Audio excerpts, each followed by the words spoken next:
కాంగ్రెస్ ప్రభుత్వం వచ్చిన 15 రోజులకు ప్రజాపాలన అప్లికేషన్ పేరిట రైతు భరోసా కోసం దరఖాస్తులు పెట్టించారని కేటీఆర్ అన్నారు. మళ్లీ రైతులు ఊర్లలో ప్రమాణ పత్రం ఇవ్వాలని లేకుంటే డబ్బులు రావని కొత్త డ్రామా చేస్తున్నారని కేటీఆర్ అన్నారు. ఎన్నికలకు ముందేమో కాంగ్రెస్ ఇస్తది రైతు డిక్లరేషన్, కాంగ్రెస్ ఎన్నికలకు ముందు రైతు డిక్లరేషన్ పేరిట బిల్డప్. కానీ ఎన్నికలు అయిపోయినాక ఇప్పుడేంది, రైతులు ఊళ్ళలో ప్రమాణ పత్రం అన్నట, గవర్నమెంట్కు రైతు ప్రమాణ పత్రం అన్నట్టు. ఇప్పుడు ఇక ఇంతకంటే విచిత్రమైన ముచ్చట మేమైతే అన్నట్టు వినలేదు. మాకు ఇంకా ఆశ్చర్యం ఎక్కడ అనిపిస్తుందంటే, ఇదే ప్రభుత్వం కాంగ్రెస్ ప్రభుత్వం రాగానే వచ్చిన మొదటి 10-15 రోజులలోనే ఈ డ్రామా షురూ చేసిండ్రు.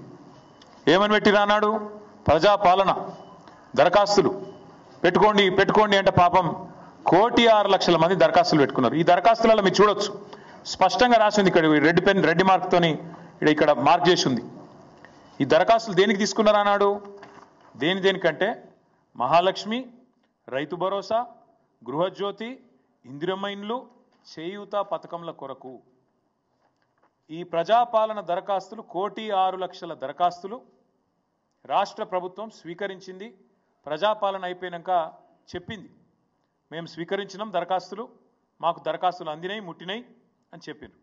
ఇది ప్రజాపాలనలో ఈ కాంగ్రెస్ ప్రభుత్వమే ఆనాడు రైతు భరోసా కోసం కూడా రాష్ట్రంలోని రైతులందరి దగ్గర సమాచారం సేకరించింది, తీసుకున్నది.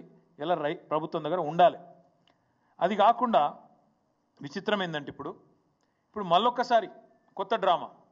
మొన్నటిదాకా కులగణన అని చెప్పి రాయించుకోమన్నారు, అంతకుముందేమో ప్రజాపాలన అని చెప్పి ఆగమాగం చేసిండ్రు, చాంతాడంత లైన్లు కట్టించారు ఎక్కడికక్కడ. ఇప్పుడు మళ్ళా కొత్తగా రైతులు ఊళ్ళల్లో ప్రమాణపత్రం ఇవ్వాలి, ఇస్తేనే మేము మీకు పైసలు ఇస్తాం.